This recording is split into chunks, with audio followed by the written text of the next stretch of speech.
14. 마지막입니다. 바르셀로나와 같은 도시에서 경찰에게 수배를 당할 때 가장 힘든 것은 모든 곳이 너무 늦게 문을 연다는 점이다. 한 데서 자면 늘 새벽녘에 눈을 뜨게 된다. 그러나 바르셀로나의 카페들은 모두 9시 가까이 되어야 문을 열기 시작한다. 그래서 나는 눈을 뜨고 나서 몇 시간이나 기다려야 커피 한 잔을 마시거나 면도를 할 수 있었다. 이발소에는 TV 금지되었음을 알리는 무정부주의자들의 벽보가 여전히 붙어 있었는데 느낌이 묘했다. 벽보에는 혁명이 우리의 사슬을 끊었다고 씌어 있었다. 나는 이발사들에게 조심하지 않으면 그 사슬이 다시 돌아올 것이라고 말하고 싶었다. 나는 다시 어슬렁어슬렁 도심으로 돌아갔다. 통일노동자당 건물들 위에 걸렸던 적기는 뜯겨 나가고 대신 공화주의자들의 깃발이 바람에 휘날렸다. 현관에서는 무장한 치안 대원들이 끼리끼리 모여 빈둥거렸다. 카탈루냐 광장 모퉁이에 있는 붉은 원조센터의 창문들은 경찰이 재미삼아 거의 다 부수어버렸다. 통일노동자당 책방에는 책이 한 권도 없었고 람블라스 거리 아래쪽의 게시판에는 통일노동자당의 적대적인 만화가 붙어 있었다. 가면을 벗기면 파시스트의 얼굴이 나오는 그 만화였다. 람블라스 거리를 끝까지 내려가 항구 근처에 이르렀을 때 나는 묘한 광경과 마주쳤다. 전선에서 막 돌아온 듯이 넉마를 걸친 진흙투성이의 의용병들이 구두닦이용 의자에 한 줄로 쭉 늘어져 앉아 있었다. 나는 그들이 누구인지 알았다. 실제로 그 가운데 한 병사는 나와 안면에 있는 사이였다. 그들은 통일노동자당 의용병들로 전날 전선에서 내려왔다가 통일노동자당이 불법화된 사실을 알았다. 집마저 습격을 당했기 때문에 그들은 거리에서 밤을 보낼 수밖에 없었다. 이 무렵 바르셀로나에 돌아온 통일노동자당 의용병들은 은신과 감옥행 중에 하나를 택할 수밖에 없었다. 서너 달을 전선에서 보낸 뒤에 받는 대접치고는 유쾌한 것이 아니었다. 우리는 묘한 상황에 처해 있었다. 밤이면 추적당하는 도망자 신세였지만 낮에는 거의 정상적인 생활을 할 수 있었다. 통일노동자당 지지자들을 숨겨준다고 알려진 항구의 모든 집은 감시를 당했다. 어쨌든 그럴 가능성이 높았다. 호텔이나 하숙집으로 가는 것은 불가능했다. 호텔 주인은 낯선 사람이 들어오는 즉시 경찰에 신고해야 한다는 포고를 내렸기 때문이다. 결국 한 데서 밤을 보낼 수밖에 없었다. 그러나 바르셀로나는 큰 도시였기 때문에 낮에는 상당히 안전한 편이었다. 거리에는 치안대원, 돌격대원, 단총부대, 일반 경찰관들이 우글거렸다. 그 외에도 사복을 입은 첩자들은 또 오죽 많았을까. 그러나 그들이라고 지나가는 모든 사람을 세워 신분증 제시를 요구할 수는 없는 일이었다. 따라서 정상적으로만 보이면 눈에 띄지 않고 피해 다닐 수 있었다. 통일노동자당 건물 근처에서 어슬렁거리는 일, 얼굴을 알아보는 웨이터가 있는 카페나 레스토랑에 가는 일은 삼가야 했다. 나는 그날 그리고 다음 날도 어느 공중목욕탕을 찾아가 오랫동안 목욕을 했다. 그것이 시간을 때우면서도 사람들 눈에 띄지 않는 좋은 방법이었기 때문이다. 그러나 불행히도 많은 사람들이 똑같은 생각을 한 것 같았다.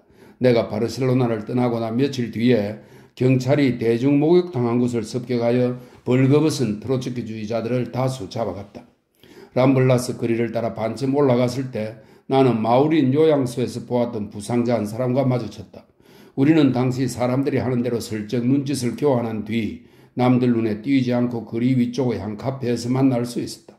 그는 마우린 요양소가 습격당했을 때 체포는 피했지만 다른 사람들처럼 거리로 쫓겨날 수밖에 없었다.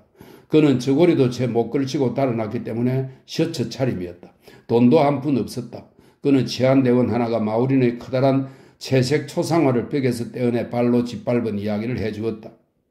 마우린은 파시스트들의 포로가 되어 그 무렵에는 이미 사살당한 것으로 여겨지고 있었다. 나는 10시에 영국 영사관에서 아내를 만났다. 맥네어와 코트먼도 곧 나타났다. 그들은 먼저 보브 스마일리가 죽었다는 이야기부터 해주었다. 발렌시아의 감옥에서 죽었다고 했다. 사인은 확실치 않았다. 스마일리는 죽은 직후에 매장되었으며 현장을 찾은 독립노동자당 대표 데이비드 머리가 시신을 보려고 했으나 허가를 얻지 못했다. 물론 나는 이야기를 들은 즉시 스마일리가 총살당했을 것이라고 짐작했다. 당시에는 모두가 그렇게 믿었다. 그러나 그 뒤에 나는 내 추측이 틀렸을지도 모른다고 생각하게 되었다. 나중에 그의 사인이 맹장염이라고 발표되었고 그 후에도 어떤 석방된 죄수로부터 스마일리가 감옥에서 아팠던 이야기를 들었기 때문이다. 따라서 맹장염 이야기가 맞을 수도 있다. 머리의 사체 확인을 허락하지 않았던 것은 단순한 악의 때문이었을 수도 있다. 그러나 이 말은 해두어야겠다. 보브 스마일리의 나이는 불과 22이었다. 게다가 그는 신체적으로 볼 때 내가 만난 사람들 가운데 가장 강인한 편이었다.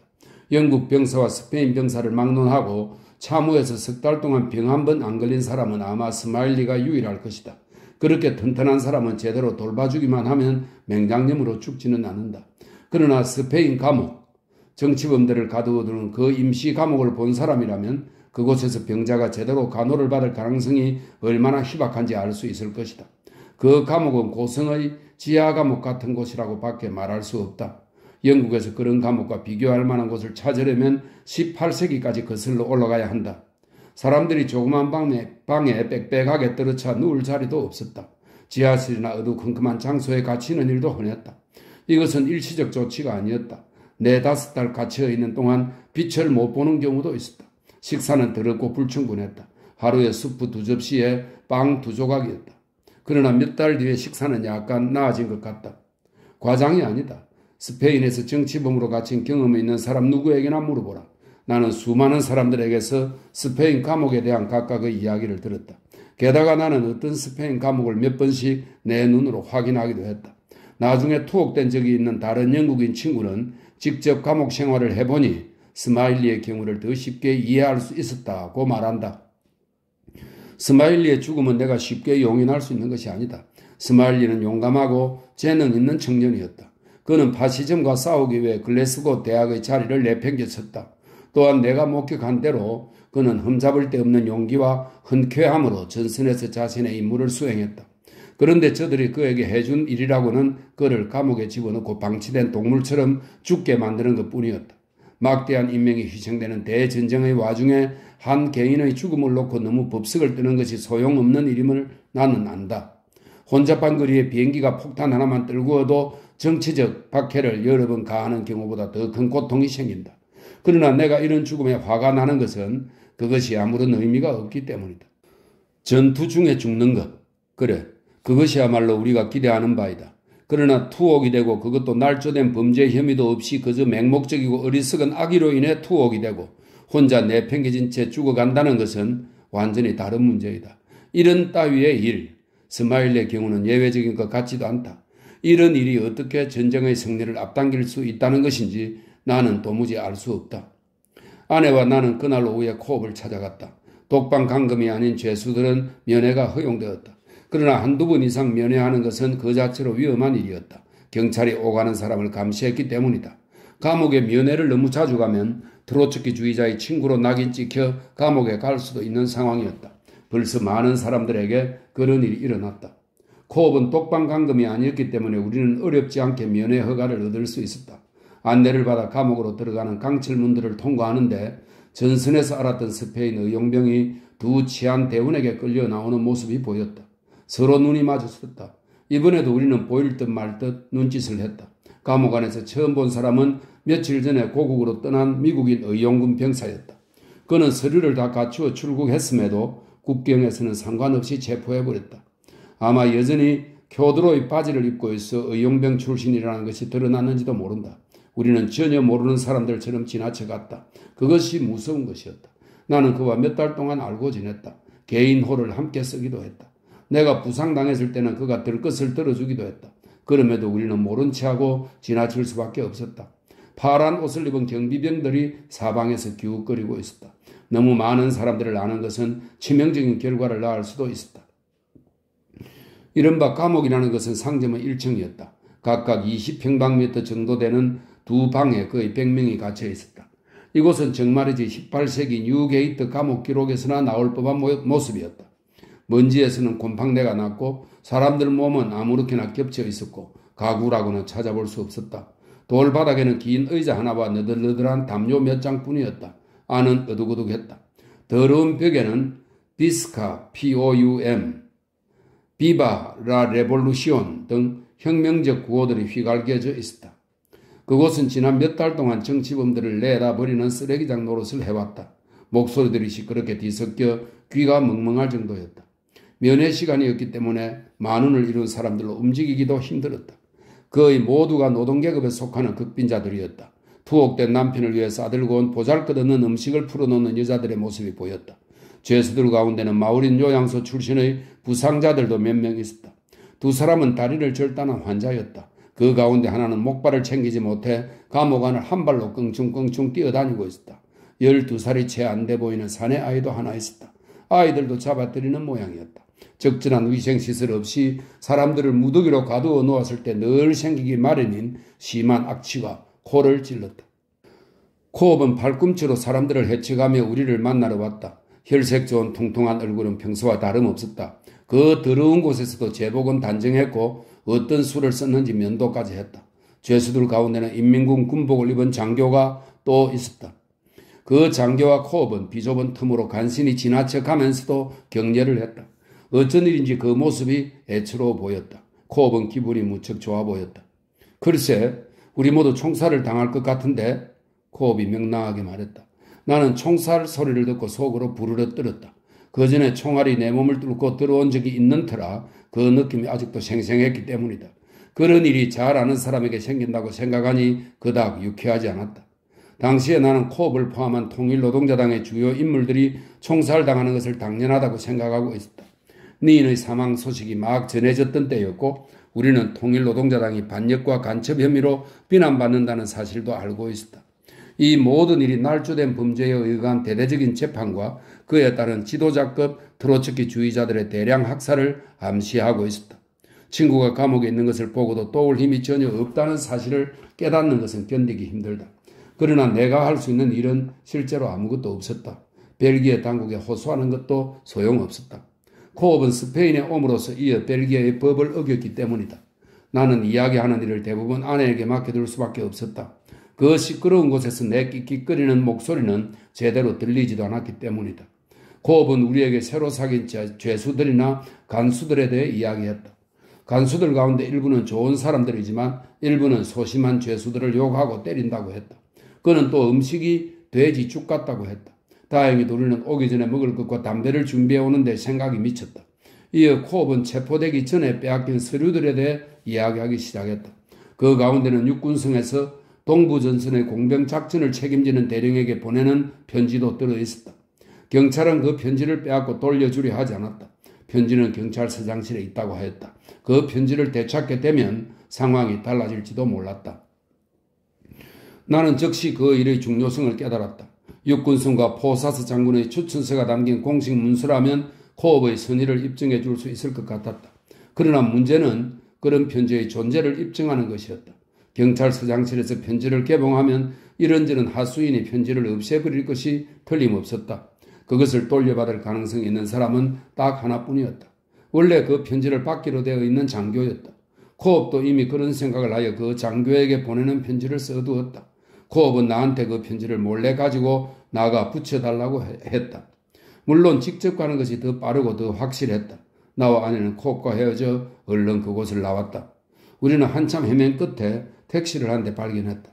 나는 무엇보다 시간이 중요하다는 것을 알았다. 그때 시간이 5시 반쯤이었다. 장교는 6시면 퇴근할 것 같았다. 내일이면 편지가 또 어디에 가 있을지 알 수 없었다. 누가 없애버릴 수도 있었고 용의자들이 계속 체포되어 들어오면서 쌓여가는 엄청난 서류 더미 속에 사라져버릴 수도 있었다. 대령의 사무실은 항구 옆의 육군성에 있었다. 내가 서둘러 계단을 올라가자 문에서 보초를 쓰던 돌격 대원이 긴 총검으로 내 길을 막으며 신분증 제시를 요구했다. 나는 그에게 제대증을 흔들어 보였다. 그는 글을 읽지 못하는 것이 분명했다. 그는 신분증이라는 모호하고도 신비한 물건의 감명을 받고 나를 통과시켜 주었다. 안에 들어가 보니 중앙의 뜰을 둘러싼 거대하고 복잡한 토끼 굴처럼 사무실들이 배치되어 있었고 층마다 사무실이 수백 개였다. 이곳은 스페인이었기 때문에 내가 찾는 사무실이 어디에 있는지 아무도 몰랐다. 나는 계속 되풀이했다. 동부군 공병사령관 아무개 대령. 사람들은 웃음을 지으며 우아하게 어깨를 으쓱거릴 뿐이었다. 무언가 답을 가지고 있는 사람들은 나에게 어딘가를 가르쳐 보였는데 모두 방향이 달랐다. 계단을 오르내리며 끝도 없는 통로들을 따라가다 보면 막다른 곳이 나오곤 했다. 시간은 흐르고 있었다. 마치 악몽을 꾸는 듯한 묘한 느낌이 들었다. 계단을 뛰어 오르내리고 수수께끼 같은 사람들을 지나쳤다. 열린 문 안을 들여다보면 사방에 서류가 늘려 혼잡스러운 사무실에서 타자기의 딱딱거리는 소리가 들렸다. 시간은 계속 흘렀다. 생명이 저울 위에 올라가 있는지도 모르는데 결국 나는 시간 안에 목적지에 도착했다. 그러나 접견을 허락받지 못했다. 나는 약간 당황했다. 결국 나는 아무개 대령을 보지 못했다. 그러나 작고 가냘픈 몸집에 말쑥한 양복을 입은 부관인지 비서인지가 나를 곁방으로 데려가 면담했다. 나는 큰 눈을 가늘게 뜬 그 사내 앞에서 내 이야기를 쏟아놓기 시작했다. 나는 나의 상관인 게오르게스 코업 소령을 대신해서 왔다. 그는 급한 임무를 띠고 전선으로 가는 도중 실수로 체포당했다. 아무개 대령에게 보내는 편지는 극비사항이라 지체 없이 되찾아야 한다. 나는 코업 밑에서 몇 달 동안 복무했는데 그는 훌륭한 성품을 지닌 장교이다. 그의 체포는 실수임이 분명하며 경찰은 그를 다른 사람으로 오해한 것 같다. 나는 계속 전선과 관련된 코업의 임무가 얼마나 긴급한지에 대해 과장해서 이야기했다. 그것이 내 말 가운데 가장 설득력 있는 부분임을 알았기 때문이다. 그러나 이상한 이야기로 들린 것이 틀림없었다. 나의 형편없는 스페인은 중요한 대목마다 프랑스로 바뀌었다. 무엇보다도 곤혹스러웠던 것은 이야기를 시작하자마자 목소리가 거의 사라져버려 안간힘을 써야만 그나마 끄끄거리는 소리가 나올 뿐이었다는 점이다. 나는 내 목소리가 완전히 사라지진 않을까? 내 작은 몸집의 장교가 내 이야기를 들으려고 애쓰다가 그만 실증을 내지는 않을까? 두려움에 사로잡혔다. 이 장교는 내 목소리에 무언가 문제가 있다고 생각할까?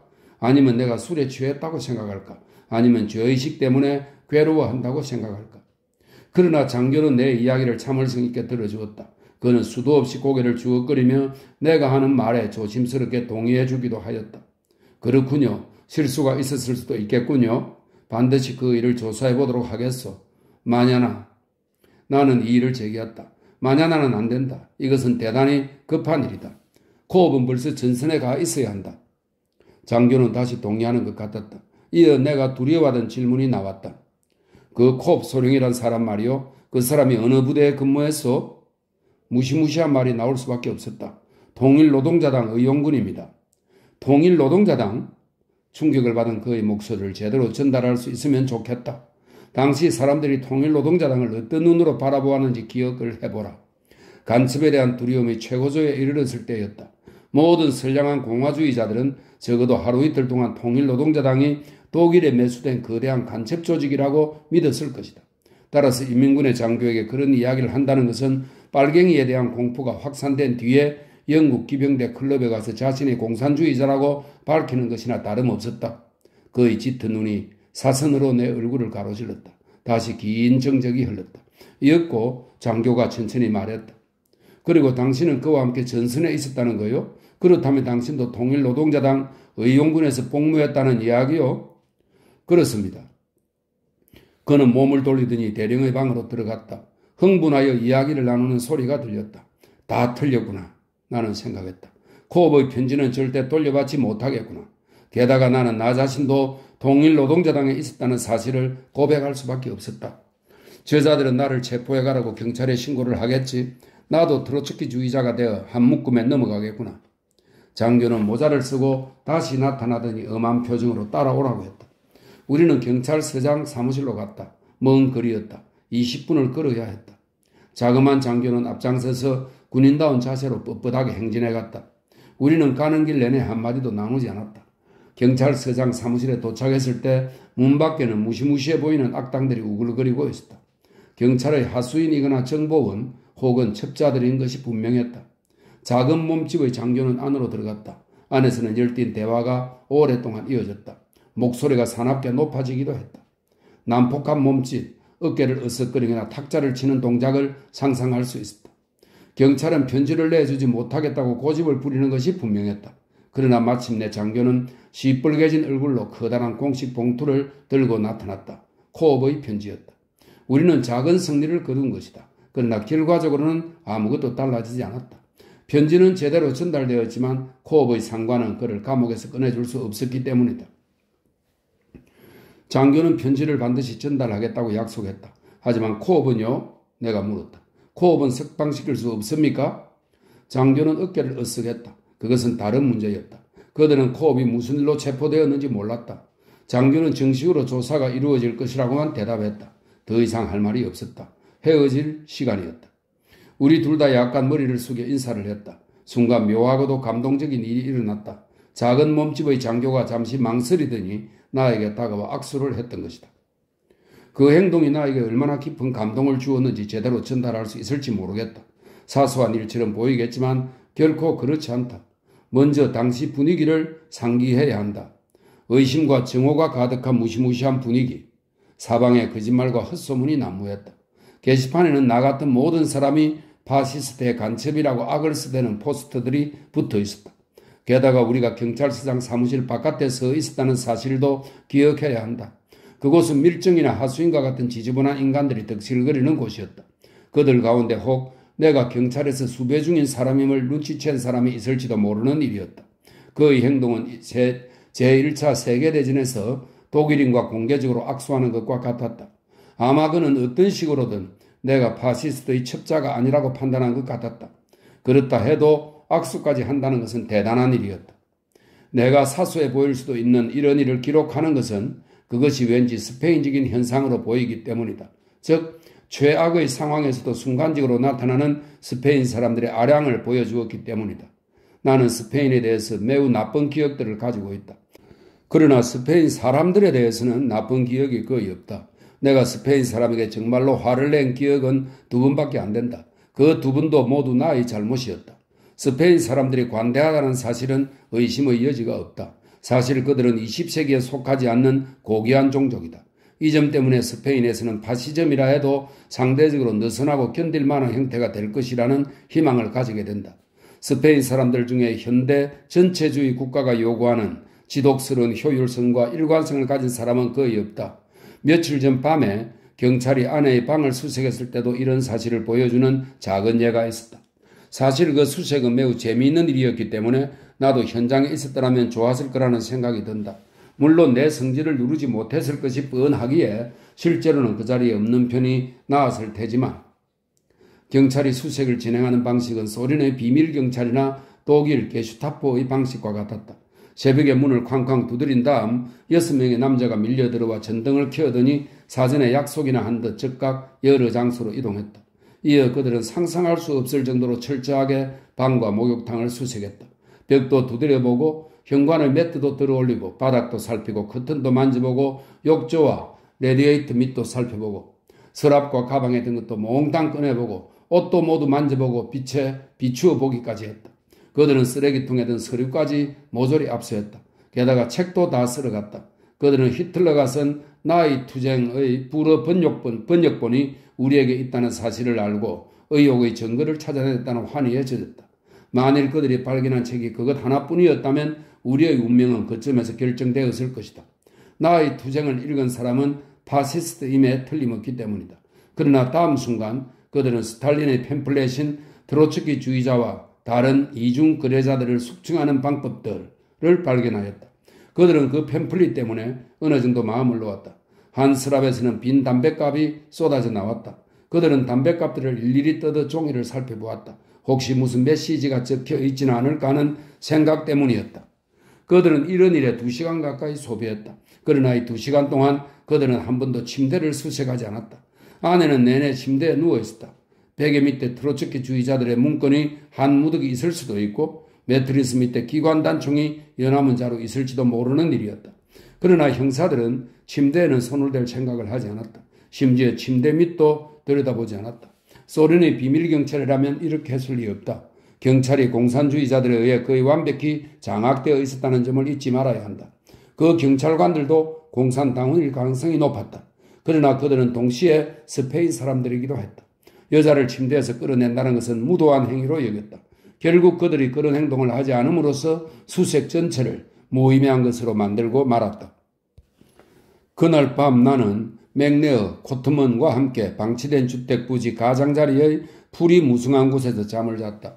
그맘때 치고는 추운 밤이었기 때문에 모두 잠을 푹 자지 못했다. 잠에서 깬 뒤에는 오랜 시간을 우울하게 배회하고 나서야 커피 한 잔을 마실 수 있었다. 나는 바르셀로나에 온 뒤 처음으로 성당을 보러 갔다.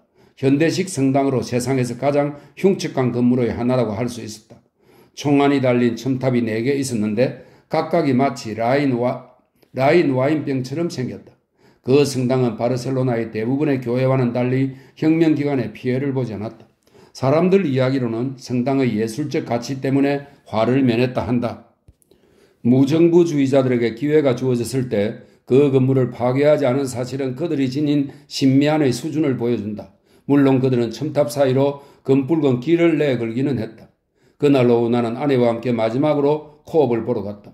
우리가 코업을 위해 해줄 수 있는 일은 없었다. 작별 인사를 하고 그에게 먹을 것과 담배를 전할 수 있는 스페인 친구들에게 돈을 맡겨두는 일 외에는 아무것도 없었다. 그러나 우리가 바르셀로나를 떠난 뒤 얼마 후에 그는 독방으로 옮겨졌다. 그 바람에 먹을 것도 가져다 줄 수 없게 되었다. 그날 밤 우리는 람블라스 거리를 걷다가 카페 모카를 지나쳤다. 그곳은 치안대가 여전히 무력 점령하고 있었다. 나는 충동적으로 카페에 들어가 어깨에 소총을 맨 채 카운터에 기대고 있는 치안대원 2명에게 말을 걸었다. 나는 그들에게 5월 시가전 때 그곳에 근무하던 동지들을 아느냐고 물었다.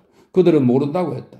이어 스페인 사람들 특유의 모호한 태도로 찾을 방법이 없다고 했다. 나는 그들에게 말했다. 내 친구 호르게스 코업이 감옥에 있는데 5월 시가전에 연루되어 재판을 받을지도 모른다.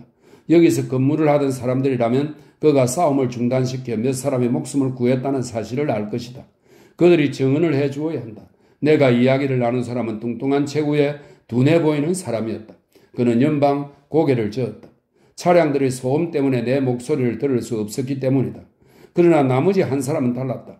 그는 자기 동지들 몇 사람한테 코업의 행동에 대해 들었다고 말했다. 코업은 좋은 사람이라고 했다. 그러나 나는 그런 말들이 다 쓸데없다는 것을 알고 있었다. 만일 코업이 재판을 받게 된다면 늘 그렇듯 날조된 증거들이 제출될 것이다. 그러나 만일 그가 총살을 당한다면 부엔치코, 즉 좋은 사람이 그의 묘비병이 될 것이다.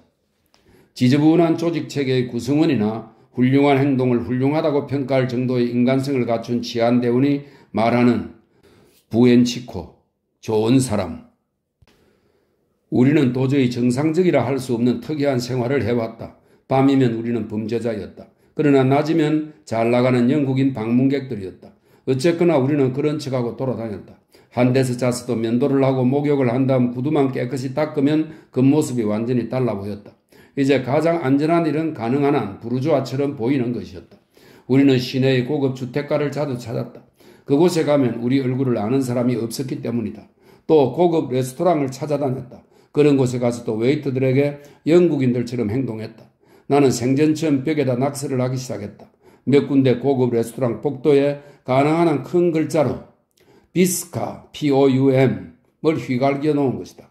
굳이 따지자면 일종의 은신 생활이었지만 위험하다는 느낌은 들지 않았다. 모든 것이 너무 우스꽝스러웠다. 나에게는 법을 어기지 않는 한 체포당하지 않는다는 영국인의 믿음이 지워지지 않은 채로 남아있었다. 정치적 학살이 횡행하던 시기에는 매우 위험한 믿음이었다. 맥레어에 대한 체포영장은 이미 나와 있었다. 우리 나머지도 명단에 올라가 있을 가능성이 높았다. 체포, 급습, 수색이 쉼없이 계속되었다. 이제 우리가 아는 사람들 가운데 전선에 있는 사람들을 빼고는 거의 모두가 감옥에 들어가 있었다. 심지어 경찰은 피난민을 정기적으로 실어 나르는 프랑스 선박들에까지 올라타서 트로츠키주의자 용의자들을 잡아들였다. 친절한 영국 영사 덕분에 우리는 여권의 도장을 다 받을 수 있었다. 영사는 매우 힘든 일주일을 보냈을 것이다. 빨리 떠날수록 좋았다. 저녁 7시 30분에 보호항구로 떠나는 기차가 있었다. 그러면 8시 30분쯤 떠난다고 생각하면 맞았다. 나는 아내에게 택시를 미리 대기시켜 놓되 짐을 꾸리고 호텔비를 치른 뒤 호텔을 떠나는 일은 가능한 한 미루라고 했다. 호텔 사람들이 미리 알아채면 경찰을 부르러 보낼 것이 틀림없었기 때문이다. 나는 7시쯤 역으로 갔다. 그러나 기차는 이미 떠나고 없었다. 7시 10분 전에 떠난 것이다. 역시 기관사의 마음이 바뀐 것이다. 다행히도 나는 아내에게 미리 연락을 할 수 있었다. 다음날 아침 일찍 기차가 또 있었다. 나는 맥레어, 코트먼과 함께 역 근처 작은 레스토랑에서 식사를 했다. 조심스럽게 질문을 던진 결과 레스토랑 주인이 전국 노동자 연맹 조합원이며 또 다정한 사람이라는 사실을 알았다. 그는 우리에게 침대 3개가 딸린 방을 빌려주었다. 물론 경찰 따위는 잊어주기로 했다. 나는 닷새만에 처음으로 옷을 벗고 잘 수 있었다. 다음날 아침 아내는 무사히 호텔을 빠져나왔다. 기차는 1시간 연착했다. 나는 그 시간 동안 육군성에 보낼 긴 편지를 썼다. 코업의 사건에 대해 진술했다. 그는 실수로 체포된 것이 분명하다. 그는 전선에서 꼭 필요한 사람이다. 그가 무죄임을 증언해 줄 사람은 수없이 많다 우는. 공책에서 찢어낸 종이에 흔들리는 필체로 더 흔들리는 스페인어로 쓴 그 편지를 누가 읽어주었을지 모르겠다. 어쨌든 이 편지도 또 다른 어떤 방법도 효과가 없었다. 지금 이 글을 쓰고 있는 순간 그 사건이 있은 후로 6달이 지난 이 순간에도 코업은 여전히 감옥에 있다. 기소되지도 재판을 받지도 않았다. 처음에는 코업에게서 두세 통의 편지가 왔다. 석방된 죄수가 몰래 가지고 나와 프랑스에서 붙인 것이었다. 모두 같은 이야기였다. 더럽고 어두운 방에 갇혀 있다. 음식은 형편없고 불충분하다. 그는 수감 조건 때문에 몸이 몹시 아프다. 의사를 불러달라고 해도 듣지 않는다. 나는 이 모든 사실을 다른 사람들로부터 확인했다. 얼마쯤 지나자 코업은 비밀 감옥으로 사라졌다. 그곳에서는 어떤 식으로도 외국의 소식을 전할 수 없는 것 같다. 코업만이 아니라 수백 명의 외국인들이 같은 상황에 처해있다. 그런 상황에 처한 스페인 사람들의 수가 얼마나 되는지는 아무도 모른다. 결국 우리는 무사히 국경을 건넜다. 기차에는 1등 칸도 있었고 식당 칸도 있었다. 스페인에서는 처음 보는 것들이었다. 카탈로니아에는 최근까지도 기차의 등급이 없었기 때문이다. 형사 2명이 기차를 돌아다니며 외국인들 이름을 적었다. 그러나 우리는 식당 칸에 있었기 때문에 그들은 우리가 품위 있는 사람들이라고 안심한 모양이었다. 모든 것이 바뀌어버렸다는 사실이 신기했다. 무정부주의자들이 지배하던 6달 전만 해도 프롤레타리아처럼 보여야 존경을 받을 수 있었다. 프랑스의 페르피냥에서 스페인의 쉐르베르로 가는 도중에 같은 칸에 탄 한 프랑스 상인이 아주 엄숙한 표정으로 나에게 말했다. 그런 차림으로 스페인에 들어가면 안 돼요. 칼라와 타이를 떼시오. 바르셀로나에 가면 그곳 사람들이 그것을 떼어버릴 것이요. 그의 말은 과장이었다. 그러나 당시 사람들이 카탈로니아를 어떻게 보고 있었는지가 잘 드러났다. 국경에서는 무정부주의자 경비병이 옷을 잘 차려입은 프랑스인 부부를 돌려보내기도 했다. 내 생각에 그 이유는 그들이 너무 부르주아처럼 보였기 때문이다. 그런데 이제는 반대가 되었다. 부르주아처럼 보이는 것만이 살 길이었다. 여권 심사자들은 용의자 명단에 우리 이름이 올라있는지 확인했다. 그러나 경찰의 비효율성 때문에 우리 이름은 들어있지 않았다. 맥내의 이름조차 없었다. 우리는 머리에서 발끝까지 수색을 당했지만 범죄의 증거가 될 만한 것은 나오지 않았다. 예외라면 내 제대증 정도였다. 그러나 나를 수색한 단총 부대들은 29사단이 통일노동자당이라는 사실을 몰랐다. 덕분에 우리는 장애물을 통과할 수 있었다. 그리고 꼭 6달 만에 나는 다시 프랑스 땅을 밟았다. 스페인에서 가지고 나온 기념품은 염소 가죽 물통과 아라곤의 농민이 올리브 기름을 태우는 데 쓰는 아주 작은 쇠 등잔뿐이었다. 이 등잔들은 2000년 전 로마인들이 쓰던 테라코타 등잔들과 모양이 비슷했다. 나는 어떤 다 쓰러진 오두막에서 그걸 주웠는데 어찌된 일인지 내 짐에 그대로 딸려왔다. 결국 우리는 우리가 아슬아슬하게 탈출했다는 사실을 알게 되었다. 우리가 처음으로 본 신문에 맥네어가 간첩 혐의로 체포되었다는 기사가 났기 때문이다. 그러나 스페인 당국이 약간 서둘러 발표한 셈이었다. 다행히도 프랑스에서 트로츠키주의는 범인을 인도할 만한 범죄가 아니었기 때문이다. 당신이라면 전쟁 중인 나라를 떠나 평화로운 땅에 첫 발을 내디뎠을 때 어떤 행동을 하겠는가? 나는 얼른 담배 판매점으로 달려가 호주머니에 쑤셔 넣을 수 있는 대로 시가와 권련을 샀다. 그런 다음 우리는 모두 역 구내 식당으로 가서 차를 마셨다. 몇 달 만에 처음 마시보는 신선한 우유를 넣은 차였다. 며칠이 지났어야 원할 때면 언제라도 담배를 살 수 있다는 생각에 익숙해졌다. 그전에는 담배 가게에만 가면 늘 문에 빗장이 질러져 있고 창문에는 담배 없음이라는 편말이 붙어 있을 것 같은 느낌이었다. 맥네어와 코트머는 파리로 갈 예정이었다. 나와 아내는 첫 번째 역인 바니위일에서 내렸다. 쉬고 싶었기 때문이다. 그러나 우리가 바르셀로나에서 왔다는 사실이 드러나자 대접이 별로 좋지 않았다. 나는 수도 없이 똑같은 대화를 해야 했다. 스페인에서 왔다고요? 어느 편에서 싸웠어? 정부? 이어 분위기가 눈에 띄게 냉랭해졌다. 이 작은 도시는 확실히 프랑코를 지지하는 것 같았다. 이따금씩 스페인으로부터 나오는 스페인 파시스트 때문인 것이 틀림없었다. 내가 자주 가는 카페의 웨이터는 프랑코를 지지하는 스페인 사람이었다. 그는 아페리티프를 갖다 주면서 내리간 눈길로 나를 보곤 했다. 페르피냥은 분위기가 달랐다. 그곳에는 인민전선 정부파가 많았다. 또 그곳에서는 온갖 분파들이 서로에 대해 음모를 꾸미고 있었다. 바르셀로나와 비슷했다. 그곳에는 통일노동자당이란 한마디로 즉시 프랑스 친구들이 모이고 웨이트에게서 미소도 받을 수 있는 카페도 한 곳 있었다. 우리는 바니위일에 사흘 있었다. 이상하게도 불안정한 시간이었다. 폭탄, 기관총, 먹을 것을 사기 위해 늘어선 줄, 선전, 음모 등으로부터 멀리 떨어져 있는 이 한적한 어촌에서 우리는 깊은 안도감과 고마움을 느껴야 마땅했다. 그러나 우리는 그런 것은 전혀 느끼지 못했다. 스페인과의 거리는 멀어졌지만 스페인에서 우리가 보았던 것들이 뒤로 물러나 적당한 비율로 줄어들지는 않았다. 대신 쏜살같이 우리 뒤를 덮쳐 모든 것이 전보다 훨씬 더 생생하게 느껴졌다. 우리는 끊임없이 스페인에 대해 생각하고 이야기하고 꿈을 꾸었다. 지난 몇 달 동안 우리는 스페인에서 나가면 지중해 근처의 어딘가로 가서 한동안 조용히 지내며 낚시라도 하자는 말을 자주 했다. 그러나 막상 그런 곳이 오니 따분함과 실망뿐이었다. 날씨는 쌀쌀했다. 바다로부터 끈질기게 바람이 불어왔다. 물은 탁하고 물결은 거칠었다. 항구 둘레를 따라 재, 코르크, 생선 내장이 떡덩이를 이루고 돌에 부딪히고 있었다. 미친 소리처럼 들리겠지만 우리는 스페인으로 돌아가길 원했다. 그것이 어느 누구에게도 도움이 되지 않는다 해도, 아니 오히려 누군가에게 심각한 피해를 준다 해도 우리 둘 다 다른 사람들과 함께 투옥된 상태이기를 바랐다. 스페인에서 보낸 몇 달이 나에게 어떤 의미를 가지는지 제대로 전달하지 못한 것 같다. 외적인 사건들은 약간씩 기록을 했지만 그 사건들이 나에게 남긴 느낌은 기록할 수 없다.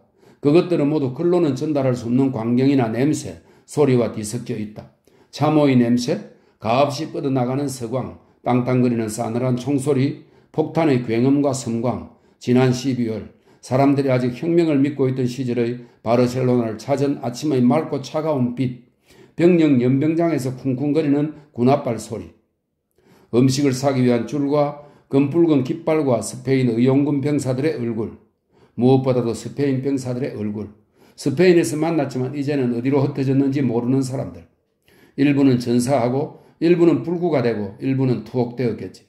바라건대 그들 모두가 여전히 안전하기를, 그들 모두에게 행운이 있기를, 그들이 전쟁에서 이겨 독일인, 러시아인, 이탈리아인 할 것 없이 모든 외국인들을 스페인에서 몰아낼 수 있기를 바란다. 내 역할에 무력함을 느꼈던 이 전쟁은 나에게 대체로 나쁜 기억만을 남겼다. 그러나 전쟁이 없었기를 바라지는 않는다. 이런 참사, 어떻게 끝이 나건 스페인 전쟁은 사륙과 신체적 고통은 별도로 하고라도 경악할 만한 참사였다는 것이 드러날 것이다. 이런 참사를 잠깐 보았다고 해서 꼭 환멸과 냉소만 생기는 것은 아니다. 이상한 일이지만 그 경험 전체를 통해 인간의 품위에 대한 나의 믿음은 약해지기는커녕 오히려 강해졌다. 내가 한 이야기가 사람들을 오도하지 않기 바란다.